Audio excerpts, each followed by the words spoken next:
Hello, everybody. Welcome to With Thunderous Applause, a podcast where two friends get together to discuss the events and ideas that will shape our uncertain future.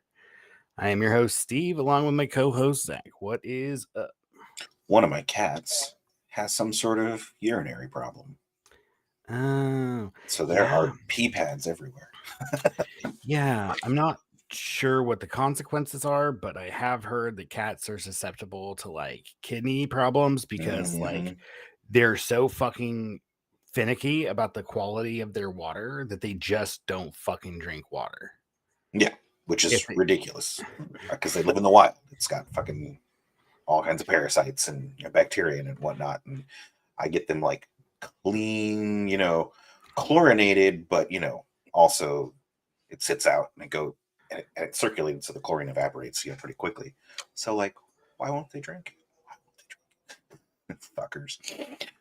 Yeah, fair enough. Fair enough. So today we are finally getting around to talking about Niger, a little bit more in depth. Of course, we're not going to cover everything. Um, I think we pulled stuff from a variety of places, but I think breakthrough news has been the most consistent that I have seen. Danny Haifong has covered it, and then a lot of other channels that are, you know, covered it to varying degrees. Military Summary covered it one day or several days. Yeah. Well, I don't think there's a whole lot going on. Yeah, but I mean, like doing this kind of deep dive stuff. Breakthrough News has talked to several people, um, and I feel like you could find others who've delved into it Yeah. better than we can. But we wanted to talk about it because part of We'll our do it anyway. project here at With Thunder's Applause is demonstrating how to investigate and learn more and have nuanced conversation about ideas, to kind of exist in this space that we're not conditioned to operate in, right? I will Um, tell you, step one is make sure you have the right result. Because like these search engines do oh yeah, not like to differentiate in between Niger and Nigeria. yeah, And I search for, Niger and I get a ton of stuff about, Nigeria. And it sounds like, okay, this is, oh no, Nigeria. yeah, and you Makes it have to. rough. You got to pay attention. Yeah, I wish that it pulled up more than headlines too. I think you're right. Yeah. Yeah. I mean, it's Um, got the bylines, but yeah. and then at least at the top, when you usually misspell something, it's like, did you mean Niger or did you mean Nigeria? That would be nice. Yeah, that's not up And there. that's not present. No, no. But it also could be, I don't know, I've never looked it up before, but it also could be people are lazy. They might hear something and be like, oh, I want to look that up real quick and read about it for a minute, but then they don't really actually find it Yeah. because they don't want you to find it. Um, so it could be intentional obfuscation, Yeah. Why would they not want but us to probably know not. Niger? It's probably just the algorithm assuming you meant Nigeria. Yeah. Yeah. Well, and they were one for a long time, and then France and England went chop right down the middle. France got the. As they're apt to do around the world, man. What's funny is like France got the part that sucked for France for a long time. They got like peanuts literally out of it, and then as soon as like nuclear power came around, it was like, oh shit, we got tons of fissionable material and thorium and all kinds of other mineral supplies and oil. All right. Finally it shines for them. Unfortunately, it wasn't a colony anymore at that point. So what to do? I wonder what France did. I think we'll find out. I think we will. So you kind of took charge of organizing the show. Why don't you be the prime presenter? Yeah. So I can't remember if we showed this one a few weeks ago or if I just had it queued up and ready to go. But it's pretty good. I like it. It is basically a short bit from the military leader of the coup, former head of the presidential guard. Um, Okay. a little preamble. Okay, say from the mouth of babes. Then this is Yeah, literally from the source. yeah, Cool. and it's And now, it's. go ahead. Oh no, you go ahead. Oh, I was just going to say, Al Jazeera is not Western press. In fact, it's had the opposite, um, claim against it from Western press is that Al Jazeera is like state media for, I think it's like Qatar or something. Which is just like, it's, the government is a small group of people, and then those people have like investments. I don't know. I never took it as state media, but it tends to be fairly honest or provide a good counter perspective or perspective from not the West.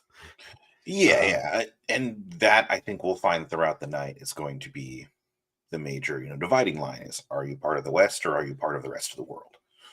And that'll determine how you view things. Yeah, 100%. Yeah. Niger's military ruler has proposed a 3-year transition of power after West African leaders made another attempt at diplomacy to reverse the coup. The statement by General Abdurrahmani Chiani followed talks with a delegation from West Africa's main regional bloc, ECOWAS. They also met Niger's deposed president. It's the first time Mohamed Bazoum has been seen in public since last month's military takeover. Nicholas Hark reports. Answering the junta's call to mobilize, tens of thousands of volunteers gathered outside of Niger's national stadium to join the armed forces. For the junta, this is a show of popular support for last month's coup, an act of defiance in the face of the threat of military action from the West African body ECOWAS, which wants to reinstate the deposed elected President Bazoum. And the coup leader, General Chiani, delivered a message of his own after meeting an ECOWAS delegation in the capital Niamey. Neither the National Council for the Safeguard of the Homeland nor the people of Niger want war and remain open to dialogue. But let us be clear, if an attack were to be undertaken against us, it will not be the walk in the park some people seem to think. Idioms, man. They got idioms. Walk in the park. Yeah. Walk in the park. Basically being like this is the decision we made. We have popular support. If you think you can just come in and reverse this by force, which was immediately prepared for us to defend it. Yeah, and that was an immediate threat. It was like, I guess we'll just have to come in with the military and reinstate, the former president. It's like, yeah, we did play this one a while back, but it is also awesome to know because, I think at the time we said some 70-something percent, 72, 74% of the country backed it, according to whatever poll was commonly cited. Right. But not backed it in terms of we're behind it. I think the military operation caught some people off guard. Yeah. But because it wasn't like an armed rebellion with masses of people in the street. It was pretty fucking clean. Yeah. You know what I mean? Basically came in and they're like, you're out. You're out. Yeah. Who's in charge? Calling it a junta. I've only heard that pronounced junta. Yeah, I've heard junta. Yeah, but it's basically one of the three primary forms of government, right? You have kind of more democratic or distributed, right? Where power is distributed across more of the political space, and representation is somewhat democratic. And then you have kind of monarchical or authoritarian, where power is really concentrated in the top several individuals, right? Really one probably figurehead, and then maybe a few close lieutenants. And then a junta is, I think, more like a dictatorship by council.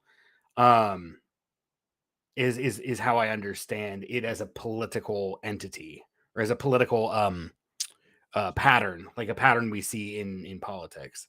Right. And so, it was a very clean takeover, and the fact that the people are like, fuck yeah.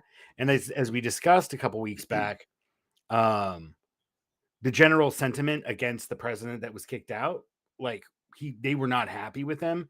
And part of it was because they were tired of the French being around, and that president was like, no, I want to invite more French military here, probably because he felt threatened and felt like he needed them to stay.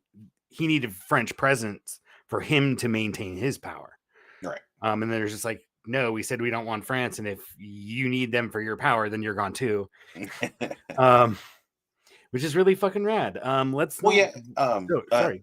Something that gets talked about a little later, but I'll do a little tease, is on average the country is very young. And so, I mean, And that that's probably has common a in lot the to do with it. developing world or whatever you want to call it, like Right. demographic transition, where like you have a lot of babies and your death rate plummets Yeah. because of sanitation and other interventions. Right. And then, and it's the slow rollback of poverty, but these people are extremely poor. Yeah, and that's the thing. It's like 27.6 million people, but if you look at the country, it's mostly desert. Mineral riches are the main Well, thing. it's brittle. Yeah.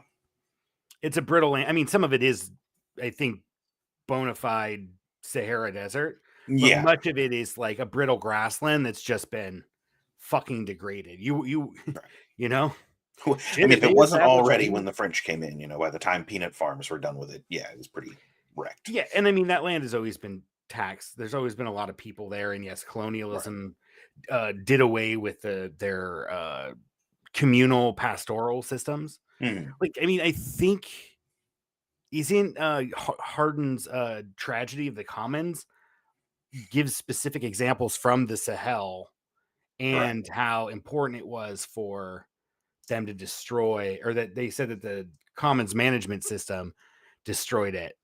And he used that as an example, which of course was not the case, but I don't want to get too far off because anyway, that wasn't the case. Dangerously knowledgeable about that. What's that? Are you dangerously knowledgeable about that? And then that'll be what we talk about. I am knowledgeable about it. I am not in the headspace to talk about it at the moment. Gotcha. Yeah, but yeah, no, it was like bullshit. It's kind of like a free market apologist kind of take. But he used that as an example, like, right, like they overcompeted, but really it was the capitalist drive. When you dig deeper into it, it's that you imposed market mandates, like they had to participate in the capitalist marketplace, and that destroyed their communal decision-making bodies, or their communal politics that manage that land, and you put it for individuals to compete. And that's why it was inevitably destroyed, is because capitalism is a bad fucking ideology, and it's especially bad in areas that are unable biophysically to repair themselves at all, or it takes them a long time to repair themselves. Because that's what capitalism does, man. It turns living systems into dead commodities. Yes, like Happy Meal toys.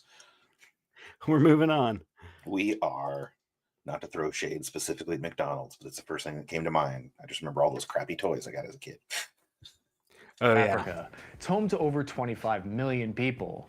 80% of the country is covered by the Sahara Desert, which means most of the population live in the Sahel. The Sahel is a narrow band of transitional desert savanna climate along the south that crosses through Niger and its neighboring countries. The dry landscape and frequent drought make for a harsh environment. This has led to the country having the unfortunate distinction of ranking highest in the world on UN Poverty Index. Niger is a former French colony that gained independence in 1960. But government instability, corruption, and ethnic division made for a rocky 50-year period. This all culminated in a military coup in 2010 that returned the country to some semblance of a parliamentary democracy for a period.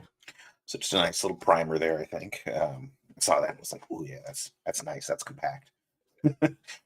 Yeah, but that some semblance of democracy was this kind of puppet regime, right? Right. And so as soon as their radical elements that were seeking liberation got quiet, then it was like acceptable. I don't know. I don't know much about Niger's politics or really its culture. I know not a whole lot. I haven't taken a ton of classes on Africa. I studied a little bit in grad school, but I mostly, since I studied the UN Department of Peace, like I mostly studied fucking like aid in East Africa, like fucking Somalian shit, Darfur and all that, and then studied Rwanda, the genocide in Rwanda and things like that. So I don't really ever capture a good picture of like what culturally they value and how their Right. kind of local politics are set up and what kind of like social expectations provide the superstructure for whatever political system they have is, Mhm. you know? Yeah. I can say that like a lot of other colonies, it split a cultural area right in two. Northern Nigeria and southern Niger used to share culture, still share language, belief sets and stuff like that. So I mean, it's typical colonialism stuff is break up groups that are getting along well because you don't want them to get along well against you. Yeah, it's what it is it's and to put it in kind of vulgar terms, it's basically gerrymandering. It's Yeah. it's controlling Yeah. fucking controlling populations by manipulating how you draw fucking lines around them. Yeah, and that's true. And Africa is a weird set of lines if you look at the map. Yeah, and I mean, I don't know. I think ecologically, like that, it makes a lot more sense to organize ecologically. And I think we might have talked a little bit about that when we talked about, yeah, because we talked about Cascadia and stuff like that, Yeah. in the kind of like balkanization of the United States and Canada. Yeah, totally. Yeah. Moving on. Here. Moving on. Oh, here we go. This is Breakthrough. Yeah. This is Eugene Like, and what Rania, and they're rad. Yes. They do good work. is happening in Niger? Who's the leader who real was quick. deposed? Yep. How long is this? This one is I got 2 minutes and 3 seconds. All right, cool. I'll be right back. Okay. Who was he replaced with and why? And then we can go from there. Yeah, well, I mean, I think that when we look at what's happening in Niger, I think the best way to actually describe what's taking place is a social explosion, is the accumulated contradictions of the extreme poverty of Niger. I mean, we're talking about a country where roughly 43% of people are living on less than $1.90 a day. I'm sure we'll talk more about that. Also in the context of a challenging security situation, not just in Niger, but really, relatedly across the entire Sahel, the uptick of terrorist activity over the past several years has been maybe less intense even over the past several years in Niger than, say, Mali and Burkina Faso. But nonetheless, it's been very significant, very intense, and that has also been a factor in what is moving forward. And then I think, just on top of that, I mean, these sort of immediate proximate causes, I mean, the poverty of Niger, the security crisis that's happening in the Sahel are overlaid over the top of the fact that in general, Africa as a continent is at quite an inflection point in terms of a generation of people. I mean, it's the youngest continent. As you often hear something like 70% of the African population is under the age of 35, or I believe that's the exact number. But in Niger, about half of the population is under the age of 15. So it gives you a sense of the youthfulness, not just of Niger, but the overall sub-Saharan African continent. But there's this inflection point that's taking place where I think there's a generation of people, the masses of people, who don't want to live in poverty, marginalization, and humiliation. And I also think there's some important dynamics inside of the sort of elite subset of the existing sub-Saharan African states that is also shaking up the realities, and those two things coming together, putting together a very potent mix that is allowing for these social explosions leading to actual changes in the leadership of the country. So he talks fast. It's hard to cut him off. Yeah, he's a pretty sharp dude. Yeah. And he's pretty no nonsense on that. I think he's been part of other projects, similar projects, where he wasn't ahead. He was like a writer or like a producer or whatever, like doing a lot of the story stuff. I actually don't know his background, but he has a pretty good. He's not just like a podcaster that decided to do it, right? Like he actually came out like of us. what you could say is a kind of like indie left media space, like early internet, probably. Definitely pre-social media. Yeah. Okay. Oh yeah. So yeah, what's your takeaway from what they were talking about? I mean, it sounds pretty good. It's just it what's the phrase? Gobsmacked me when he said half the population was under the age of 15. It's just like, that is assuming even everything goes like well and conditions do improve, that's going to make for one hell of the next few generations, because you'll have this big like muffin top of people that just keeps aging, while there's fewer underneath them. So you're gonna have to have the stalk of the mushroom supporting the entire cap at some point, assuming they do things like we do, where the elderly are taken care of by the labor of the young. Yeah, and again, like I said, I don't know much culturally. I think America, as Americans, we have a difficult time understanding how much other cultures value those kinds of intergenerational relationships, because they do, and even in a lot of places in Europe too, right? Like super fucking like legacy and family is like super important, and like Right. people say that's important to them here, but like at least I know from my perspective, and I know from your perspective too, like we don't fucking nah, dude, we're on our own. Yep. It's like, it's cool. I like my family, hang out with them on holidays or occasionally, like, check in with them from time to time. But otherwise, like, our lives are not intertwined. Yeah. It's nice to know they're still there. Yeah. Our lives are not intertwined, and we're not, we don't have a family that needs like an elder to move in with us, like for extra help, and don't have the financial resources to support it. Even if they did need help. Yeah, it's very true. Even if they did need help, we don't have the financial resources. Be like, yeah, until technically a millennial. I don't have any damn money. That's right. Yeah, I really liked what he said at the tail end there too. Eugene was saying I was kind of like there's like cultural explosions, he was calling them. But essentially, I mean, what's crazy is we kind of had that, and the counter revolution succeeded. Right? Like we all went fucking back to sleep. I mean, most of us are still awake. We still woke as fuck, but like just realizing the futility of it, right? And it takes a while for people to come back in that are like, wait a second, this is how the system works. Let's change it, without realizing that, like, yeah, we fucking tried that like a bunch of fucking times. It hasn't worked. So like we need to think of new strategies. Yeah. Then the old people are always telling the young people how they need to strategize because they're the more experienced organizers. And we're like, we still have the same fucking problems you organized against. Yeah, it clearly didn't work. You didn't succeed. They're worse now. Thank you. Your failures. God damn it. Yeah. Yeah, no, dude, the left political space is so fucked. Like I could go on for hours and hours and hours, even though I've been intentionally removed myself several years ago. Obviously I still fucking love politics. We talk about it, but like I'm not doing any organizing stuff because I do not see the point. And now it's almost like a radical politics by proxy. Steve gets involved with the fucking Girl Scouts. And like convince the future generation. And drafting up fucking like educational programs to get badges because it's just all a free for all, and they do like it's real simple bullet points with no real like pedagogical foundation. Like the communal living badge, you're gonna need that one. No, they have their own badges, and a lot of it's STEM, which I really fucking have a problem with. But we can discuss that later. But I'm just thinking on like nature and gardening and all that other stuff, trying to provide some expertise.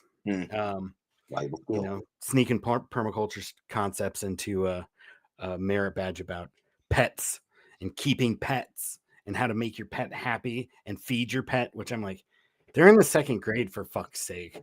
Like we at least need to talk about a little anatomy, like a little bit of behavioral stuff. Talk a little bit about different breeds of dogs. Like if you got this kind of dog and you wonder why they act this way, like they were bred for that shit. Yeah. Like, it's called genes. It's not just what you wear on your bottom. Yeah, it's literally inside you. All inside you. And the dogs. And in dogs. And in mollusks and bacteriums. And Eugene per year. And Eugene. All right. Where are we at? Up.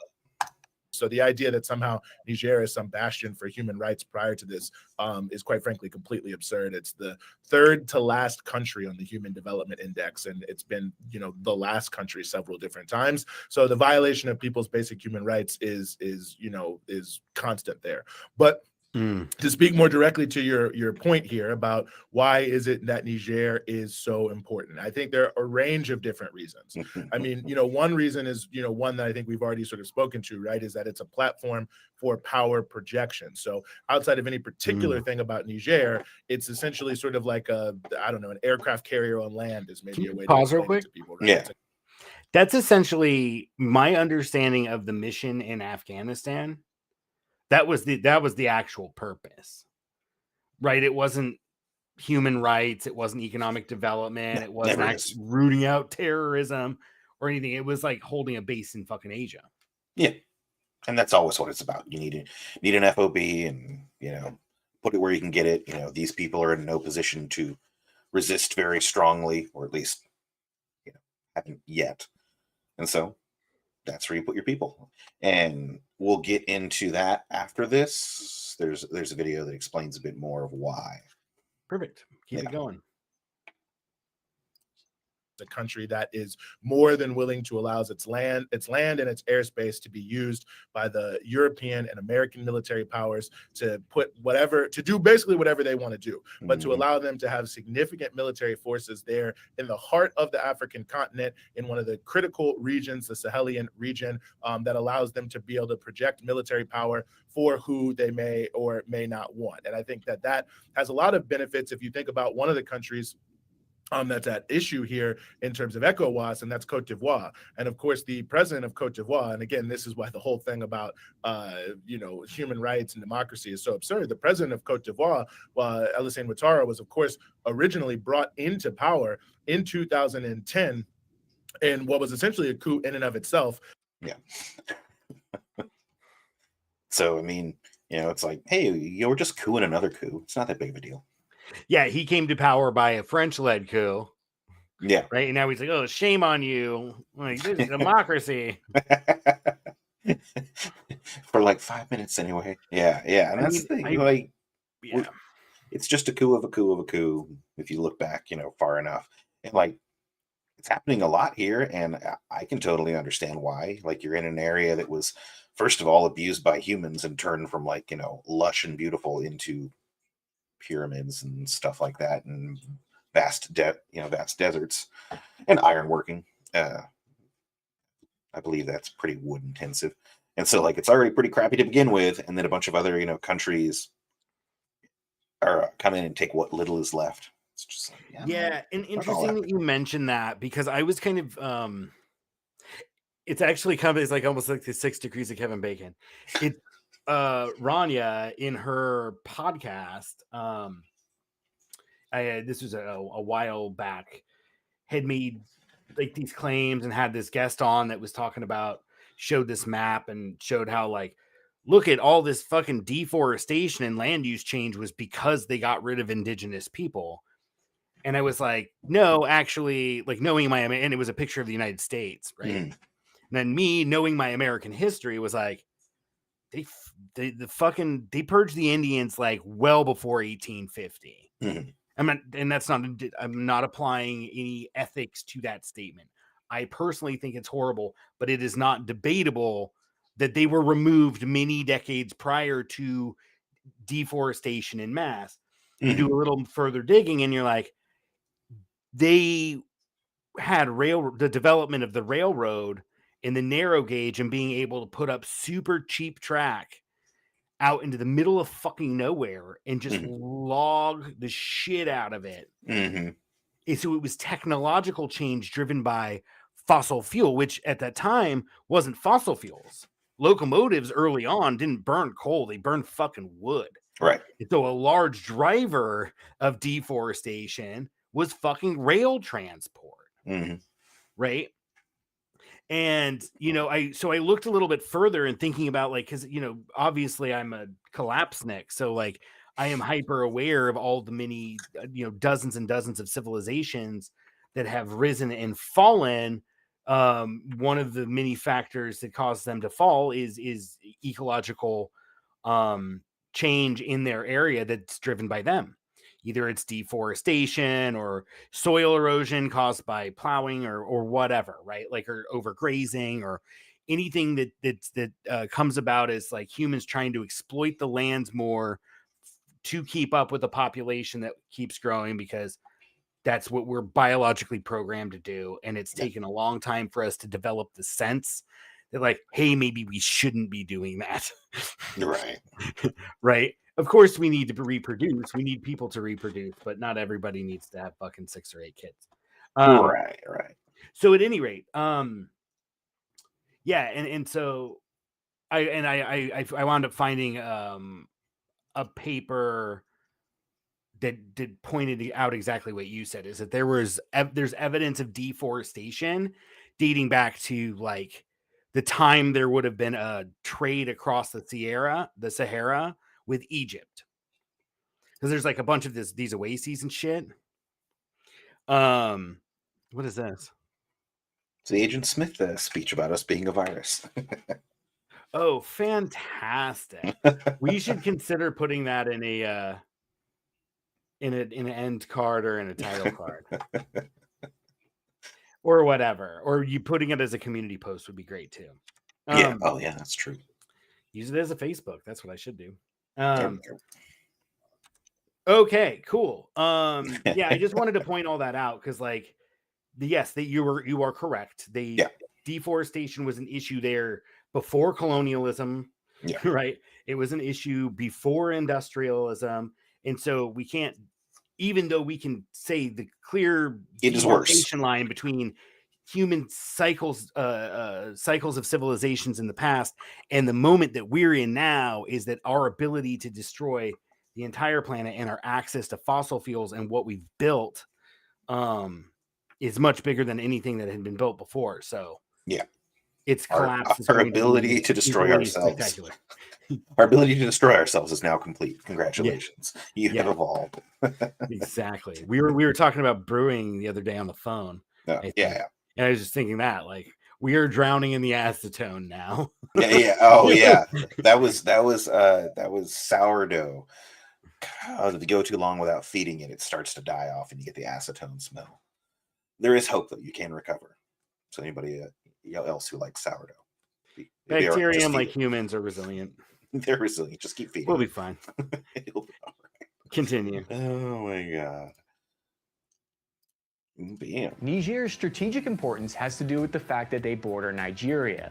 Nigeria is not to be confused with Niger. Nigeria has lucrative oil resources that the United States and its allies have been developing and exporting for decades. Nigeria is the U.S. second largest trading partner in Africa, with two-way trade reaching $10 billion in 2019. Instability in the region would cause a major problem.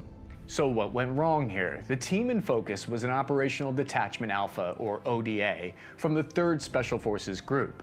They'd recently formed and deployed to Niger. They operate out of Kwalam. ODA 3212 was positioned further north from the Advanced Operation Base that was located in the nation's capital. And prior to this, he was talking about how Special Forces have kind of taken over for general infantry in areas like this, and due to just like mission creep and continued success with few casualties or injuries, we just kept using more and more special troops, and they've like more than doubled since like 2001. I think it was like 23,000 then, and it's like 78,000 now. So a lot more special troops, a lot more special task force like this. Capital city. This was so they could better patrol the rural areas close to the border with Mali, thereby supporting the French mission there. Mali is believed to have massive untapped oil and gas wealth located mainly in its northern regions. France holds oil exploitation rights there. ISGS militants had been conducting cross-border attacks in the area, causing instability, which would prevent foreign investment. I'm just going to end it there because, the previous video was like, what are we getting out of it? It's like this. Yeah, I like that it put it that way. Because a lot of people are like, this is a common trope too, which Rania was part of, I think I might have explained that in one of our earlier episodes, like over a year ago, where I was complaining about her talking about the Kurds. But yeah, a lot of people say that they're like, oh, and the United States is occupying the parts of Syria with oil, where it's like, I don't want to go into it now, but essentially it's not that simple. Like, it's quite a bit more complicated. And in fact, those people asserted themselves democratically and maintained their own defenses for a very long time. And then I don't agree with their decision, but they decided to bring the US in. And I'm sure that a lot of people there were not happy with it. It was the decision that those in power or those part of their local ruling elite decided were the best course of action to help them economically develop themselves. It's not like the US just sits there and trucks the oil out. Like, there is a degree of consent that exists there. And so I really like whether we agree with it, whether it's a legitimate consent, let's have that fucking conversation. But like, there is an understanding of consent between parties there. And I think that that's what's interesting about, our special forces were there to help the French special forces get rid of this thing because like they want private companies to invest there. And of course, that was one of the problems with a lot of these countries in that region, and that never really shook off colonialism, right? Obviously, because their resources are still controlled by foreign corporations, and and more importantly, the wealth that those resources represent is not being distributed among the population. Like, I don't think that most people would give a shit if it was Exxon pumping the fucking oil out of Nigeria, right? In fact, I know they are. Their issue there is that they're fucking polluting, and in Nigeria, I believe it's a puppet government that's super corrupt. Right. Like, so they just enrich the top, and everybody else is fucking poor. They are part of ECOWAS, I think one of the richest members, actually. Yeah. So they are, of course, interested in keeping the status quo exactly where it is, so that they can keep making money off of pumping oil. And it's a very small number of people benefiting a whole lot. It's like that pretty much everywhere nowadays, though. That's a feature, not a bug of capitalism. Yeah, and when you want to have a wider sharing in the wealth of those resources, that's when foreign governments have coups and shit. And then in this case with Niger, and it sounds like some other countries in the area, the ones that said they would back them up, I think it was Burkina Faso. It might have been Mali. Yeah. Okay. Yeah. They also got to that position where they kind of like have control over their shit and are willing to kind of like create a united front so that they can coordinate and say like, no, like this needs to have a presence in the political imaginations of West Africa. Like, we need to, and it's a very left-wing, very fucking communist or socialist thing to say the people should benefit from the resources. Shit on their land. Yeah, stop shitting in my pool. At any rate, I think it's fucking fantastic, and I think it is very it's very important to see that kind of like, oh, this is just military units literally trying to make it safe for foreign investment. Yeah, and the thing is, early in the video, that's really how it works, right? Yeah, and earlier in the video, he had talked about how the whole purpose of these special forces was to go in and provide aid. But he's like, the width in between aid and being involved in a firefight is very small, and like there've been like 10 firefights over a period of like a year, I think, or something like that, and it's just like, you can't not get involved because you're there to help. And helping means keeping those people alive. Best way to do that, your bullets. Now we got a nice short coming up. Sure. Not this one. Belgium, Netherlands, Britain, France, Germany, Spain, Portugal. They're imperialists. They conquered several continents and massacred the people there and stole their resources, while at the same time at home pretending to be, in an era of enlightenment and being advanced and so on. And the problem is that to this day, that dynamic is still correct. It's still true, because you had decolonization, which maybe you could say started in 1945, but it didn't finish. It certainly didn't finish, because right now there are U.S. troops stealing oil from Syria. That's colonialism, right? You're plundering and occupying a country. I don't see how it isn't. the French, they still exert influence over African countries. They control the monetary policy of 14 African countries. Mhm. They This are taking the fucking blew my mind. resources from those countries and using them in France. This is not aid. You're not helping anyone except your own pockets. Yeah. So you still have a neo-colonial relationship, even if you want to live in La La Land and believe that Western European countries are democratic. Well, their foreign policy certainly isn't. Belgium, no. And I think that's it mostly. It's the idea that, like, and it gets covered a little bit in our next video, but there's so many strings attached to Western help, and most of the time it's not worth it. I think historically, if you look at all the places that have been helped, or where we tried to spread democracy to, it doesn't turn out very well for the people who lived there first. Yeah, no, and often, I mean, I don't know, man. I think a lot about how to heal the fucking planet, and I'm convinced that there's no sense in dwelling on that, because that's not the moment we're in. We're not in the pick up the pieces moment. We're in the it's falling apart moment. Right. I think having an idea of how to pick up the pieces, though, is super valuable. Yeah, absolutely. I mean, it's going to involve a whole lot of, like, not as many people and changing our environment to be more green. And I don't mean green like, electric cars. I mean green like literally green where deserts were. And that's going to be the only way that we recover. Yeah. I mean, preaching to the choir, bro. No, I'm preaching to the audience. Preaching to the audience, bro. And then, we got one second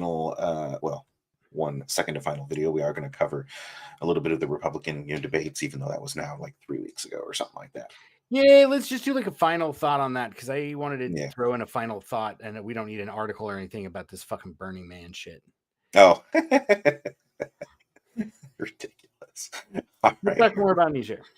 Yeah, here we go. BRICS is presenting an alternative, and it's also politically significant that Russia and China are able to break through the attempts to isolate them, or in Joe Biden's words, reduce the ruble to rubble. Vladimir Putin, in his address to BRICS, pledged to actually supplant Ukraine as a global grain supplier to Africa, and promised tons and tons of free grain to Africa. Africa has experienced the brunt of the Ukraine proxy war and U.S. sanctions and complications of grain exports. And so this is massive for Africa. And then we can look at what's happening inside Africa in the Sahel region, where you have these popular coups overthrowing governments that had been tools of the West, particularly Niger, Burkina Faso, Mali, particularly tools of France. And Niger is following on the foothills of this multipolar development by starting a new company to not just export tomatoes and then import tomato paste, but to actually produce tomato-based products and to industrialize their gold production, which right now consists of a lot of youth in informal artisanal mines holding out pans in water. This is a massive development that will have a ricochet effect throughout the African continent. Yeah, that's such an important point. I just did a deep dive on Niger on my own podcast recently. I was really shocked by an expert who was explaining the extent to which all of those countries in the so-called post-colonial era were very much still subject to control by France through their currency, and have been victims of a highly extractive relationship with France throughout, and have had intentionally their infrastructure and their development thwarted, while China's approach has been to build stadiums and infrastructure, and that's part of why it's been so dominant. I forget, I wish I could remember, there's like a name for that type of diplomacy, where you just like, I'm going to give you a lot of stuff, knowing that, you just want a butter diplomacy. Yeah, there's guns and there's butter. Guns okay. Okay. Yeah, that often applies to security guarantee plus aid. Okay. Yeah. And like seems like the simpler way of going about it. I don't know. Yeah, no, for sure. And I wanted to point out too, in us kicking the fucking can on this shit for as long as we did, there was a coup in fucking Gabon 4 fucking days ago. Fucking Again, another one of these popular coups, to the point of Eugene Purrier earlier. saying that it's like it's fucking contagious. And you showed that Richard Medhurst short, and he's fucking great too. He's another person who talks about that shit. And that's mostly because he mostly talks about foreign policy. He doesn't get bogged up in domestic policy so much, and certainly not the personality conflicts at the center of it.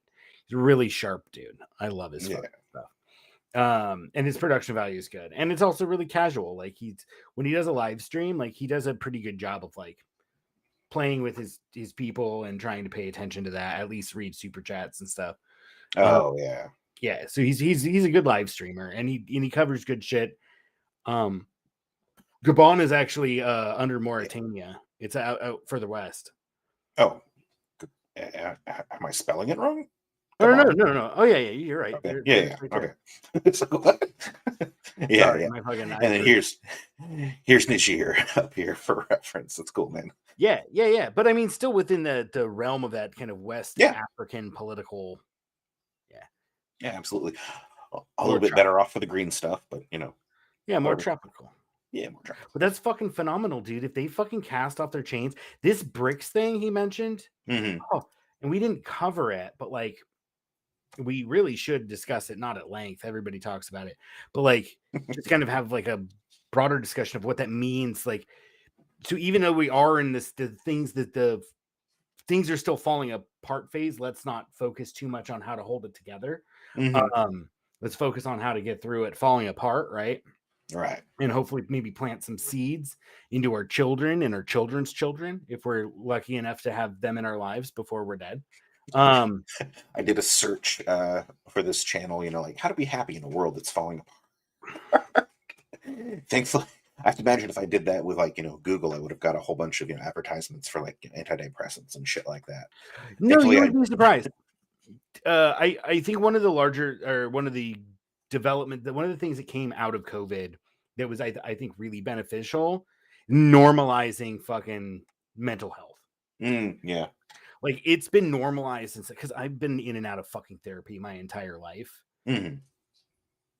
Nobody ever talked about being in therapy if they were in therapy. And now it's it's totally normal, me included. But I've overheard other people saying, "Oh, my therapist and I were talking about this, and like, right, this came up." Like, so it's fascinating. I'm glad it's been normalized. But yeah, dude, like if this is an African Spring or whatever you want to call it, I just hope it doesn't end like the Arab Spring, right?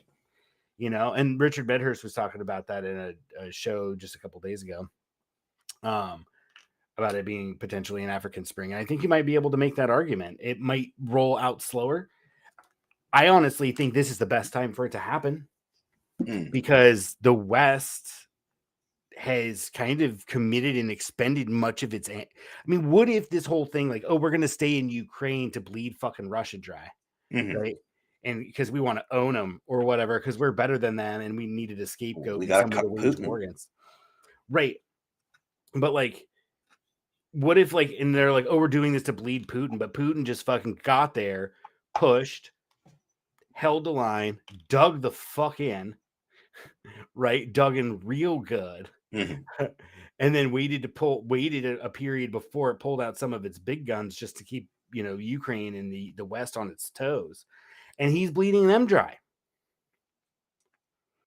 As long as everybody's bleeding, I guess we're cool. Because if they're all their weapons, much of their weapon systems have been committed, like no reasonable war planner is going to be like, yeah, we're going to commit fucking troops to, West Africa to fucking take these resources. And I bet, honestly, it's probably going to come to that. Because this is the era of resource wars. This is the fucking limits to growth. This is us hitting the fucking brick wall and realizing, oh, fuck, we can't just keep expanding this shit. There's a limited amount of it. Now it's time for us to fight over it. Right. And just that eventually people who are being taken advantage of and exploited are going to get pissed to a point where they're going to kick your ass out or die trying. Yeah. And I fucking wish them Godspeed. I am too old to join a foreign legion. I missed that boat. I considered it at one point in my life. I never considered it seriously enough to begin to make plans. But I thought it might be kind of romantic. and get yourself killed or something, but also become quite competent in understanding fucking how politics really works. Because remember, politics is war by other means, or war is politics by other means, I guess. But the reverse is equally true. Oh yeah. Or power flows from or blossoms from the barrel of a gun, or whatever Mao's quote was. There's a pretty firm understanding that it's just coercion. Yeah, coercion is one way of getting what you want. Persuasion, coercion seems two to be different roles, two seems to be different the favorite one. attributes. No, they Never. both use charisma. Really? Yeah, intimidation and persuasion both use charisma. I thought intimidation was brawn. It might be. Oh, yes, in Star Wars it absolutely is. In D&D they're the same attribute. Oh, okay. Yeah, which is crazy because like if I'm a barbarian, I'm trying to intimidate someone, I'm gonna like try to look big. It's either strength or constitution. It might be constitution. Yeah, they're the same in Star Wars. Oh, okay. It's all brawn. Yeah. I think there's abilities that let you use them how you want. And so we More digress. free. We do digress. We have 8 minutes. We do not need to cover anything else. We can just continue talking about Africa and roll out in an hour.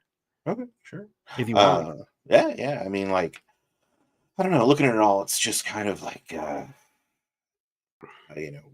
questionable how we could ever really hope to repair the damage that has been done to that belt of the world. Ecologically, I mean. And it seems like we don't really have any plans to do it anyway. It's really a shame because it feels like a lot of the worst damage is reversible. Like like you look on a map and you see a desert, you need to ask a lot more questions than just do humans live there, because like obviously on the Chinese steppe and everything, that's due to the Himalayas blocking water from getting up into there, and so Mongolia and a huge swath of China is a very dry, shitty place. But like, there's not much we can do about that unless we like bring in invasive plants that perform better in that area. But like a lot of the stuff that we fucked up in the Middle East, and Northern Africa, it feels like we might actually be able to do something about it. No, you could really do anything if you manage the fucking water, dude. Yeah. Well, that's what it boils down to. Is just we need to get water further and further in slowly. Just rebuild the rainforest. We just made like these. How hard is that? There you go. There's a transition element to Burning Man, right? Like, nice. Hey man, it's most of the Great Basin. Oh yeah, a sink. Like when California, the Nevada orogeny, and the mountains pushed up to separate we call the Great Basin from the newly exposed ocean floor, which we now call the Central Valley, California. Right. When that happened to make the Great Basin, a lot of lakes went there. When we were talking about greenwashing and shit. Yeah. We're talking about the geology of it, and that there's these lithium salts that concentrate there. Yep. This area. Because the water that falls there has nowhere to go, so it just pools in the lowest spot and then dries out. Yeah. And leaves precipitates, like a bathtub ring, essentially. But that bathtub ring, a bathtub ring of lithium. it has minerals that the rain washes from the rock. Yeah. And since the rock is, I think, also itself ancient seabed. Yeah, it's just more and more ocean in that area. Yeah, exactly. There was a big inland ocean. Yeah, so like it's all seabed. So at any rate, there's these minerals in the rock and whatever. But my point being is that like even where the water goes to sink, like if you spread it out in the landscape, like you could probably support a lot more plant life. Yeah. But the way nature works is like the earth moves and then the water falls and the water carves a course. And until enough water falls to where it jumps course or seeks another course, like, or blows something out and just completely changes something, right? Looking at you, Salton Sea. Yeah, there you go, Salton Sea. I'm going to go actually visit that for the first time in person this fall. Oh, nice. Yeah, I'm going to work in Blythe over Thanksgiving. Where is it? Salton Sea. Blythe is on the fucking Colorado River. Like it's like deep in the desert. There we go. Yeah, and Blythe is, see that swath of green to the top right? Here. Near the border, so right of the Oh, Salt okay. Oh, I Lake see. City, Yep, like, yep, yep, yep, yeah. yep. Blythe is right there. That's like there's a bunch of hay farming and shit right on the Colorado River right there. Okay. And that right there to the left of the green on the highway, that's the Blythe Airport I'm going to be working at, actually. Oh, okay. Nice. Getting paid to hang out there with some fucking British Special Forces getting their annual parachute drop training. Oh, Jesus, dude. Get paid to do that shit and go Yeah. hang out down there. There's a couple other places I'll talk to you about that I want to go visit because there's like a weird like anarchist artist community called Fantastic. it's basically like if a trailer park met like a skate park met like a weird fucking artist retreat. It's kind of like Burning Man, back to Burning Man. If we controlled the water in the landscape, you might not have flooding like that. That was a lot of water. You might still have some flooding. But generally speaking, oh no, that takes place right on the bottom of an ancient lake bed, huh? Yeah. There's not a lot you can do there. No, it's just gonna wash right out. It's a terrible place to have it. But if you can see these hills here, Yeah. like you could do a lot, all these like little these gullies and other kinds of the creases in the landscape. If you did minor interventions there in the desert like that, you would probably do a lot of rock infrastructure where you're just trying to like slow water down and then spread it across the landscape and occasionally make like drop pools. So the water, like when it comes down a steeper spot, like it goes into a drop pool that's armored on the bottom. It's called they call them Azuni bowls too. Mm-hmm. But they mimic nature's in like streams have pools. Like right. There's a pattern to a stream. All the kinetic energy of the water slowly carves it out, and then it floods out, and then it's slow again. Yeah. And you can create those as a conscious human being like, oh, water comes through here. If we wanted to, we don't want it to like wash out and push this water everywhere. We kind of want to like hold it back and slow it down so it can get into the groundwater. We can do that by making this bowl to take a bunch of velocity out of it and a bunch of silt, right? Right. And then seed out some fucking desert grasses there, some Mhm. cacti around the edges of the apron. Like you could fucking make at least a mountain like this that gets heavy water periodically and light water most other times, very little water. You could probably make enough for like fucking a herd of goats to round it once a year. Yeah. And then you have fucking 10 of those because the landscape is so fucking vast. Oh yeah. You have 10 of those, you can maintain a good fucking herd of goats, which you know what that herd of goats would do? That would sustain a settlement either by trade in goat products, goat meat, goat leather, other various kinds of bones. And then that would sustain people mining rock or doing other kinds of activities like that. Mm-hmm. And then you could have a fucking trade because now you have a village because you have a primary means of supporting yourself in the landscape. And then all the connections between what you're doing and what people do are natural. You don't need to facilitate that. It's going to follow the roads we already built because we've already fucking carved out mountainsides for roads. Yeah, we've already put a lot of a lot of that infrastructure, like roads that connect it through mountains, is not going anywhere no matter how the economy is doing. Mm-hmm. Now, there will be washes out. We already experience that now. Like parts of the road wash out. That happens up here near Yosemite all the time, and especially like dropping rocks in the road or tree falling across. But you just have a crew that maintains it. Yeah. But the road is there. Most of the work is there, and it'll be a functional road for a very long time with very little maintenance. Yeah.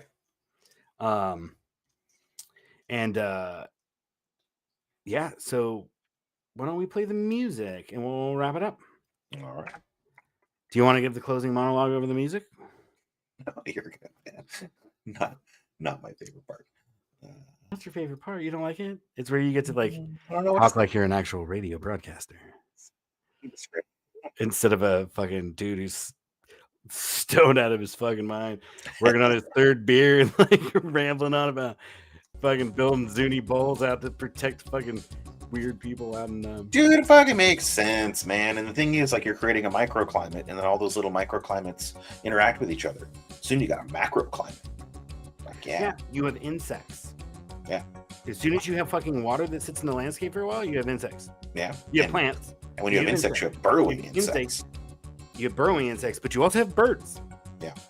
That'll burrowing insects stop are in there and eat. hugely important. Like they're burrowing insects are just hugely important because they'll do a lot of the work that you would otherwise have to do, and they'll do it for free. And they poop. And they poop a lot. Yeah. Like it. I was reading. It was dung beetles are like very clutch and have been used in a bunch of different, degraded environments, like because they will dig very deep burrows that fill with water during the wet season. And it's just like, That's the function of gopher, the ecological function of gophers too. Yeah. But I hate for you to put water down a hole. No, I mean, no, they kind of help churn up because sometimes the clay layers, clay probably would just be clay if it wasn't for gophers digging it up and allowing organic matter and other things to mix. Loam, To make loam. Yeah. But I don't know. So we talk about gophers. They're kind of they're kind of ecosystem engineers themselves. Doesn't mean we have beavers. Beavers are probably the go-to example. They're like the megafauna of disturbing the environment. Yeah, unless you're a giant sloth in what's now a fucking desert that just got a lot of rain. They used to eat pumpkins whole, and that's how pumpkins spread. And if it weren't for us, pumpkins would be gone. That's true. And Joshua trees. We say pumpkins. That's what I was getting at. Oh, yeah. Yeah, Joshua trees. Giant sloths and shit. Yeah. Those are some weird looking trees. Fucking, because they're not trees, bro. They're yuccas. Oh. I didn't know there was a difference. Oh, yeah. Yucca is a completely different kind of plant. Oh, okay. It's a whole different category. I forget. I don't know where they diverge. I think, they're in a different category from fucking broadleaves, I think. No, maybe not. I don't know. Yeah. Why don't you look it up? I'm looking for myself. Perfect. Now, we talked about Niger today, and it appears there may be an African Spring. We can only hope that the West is preoccupied in Ukraine as BRICS and new economic relationships forge and give previously subjugated or exploited peoples the opportunity, the resources, the opening they need to assert their sovereignty and their right of self-determination over how they conduct their lives and utilize their resources. And it's a really fucking positive development, in my opinion. Mm-hmm. And it's amazing to watch the American Empire fall. And honestly, our title is maybe not appropriate anymore. Because I don't think that liberty is dying with thunder's applause. I think people are genuinely like fucking over it. Over liberty? No, I don't think that, like, I mean, when fascists take over, it's going to be to thunder's applause for sure. Yeah. But to say that we have liberty now, liberty's already fucking dead. It's disingenuous at best. And guess what? They didn't have liberty when fucking Padme said that shit. It's true. Because, what is it, 15, 20 years earlier, fucking Dooku was like, wait, this shit's corrupt as fuck. And we're part of the problem. The Jedi are. Mm-hmm. Watch Visions. It's a pretty good show. Yeah. That was from Tales of the Jedi, though. Oh, sorry. Tales of the Jedi. There we go. It was Visions pretty good. Yeah. 2 episodes were good. But anyway, we do like to remind you, after talking about world events, we do like to remind you that when liberty dies, it dies with thunderous applause. Even though we're not entirely sure it will die with thunderous applause. Maybe it won't. Maybe to be determined. Let's see that fucking Yoda. The baby.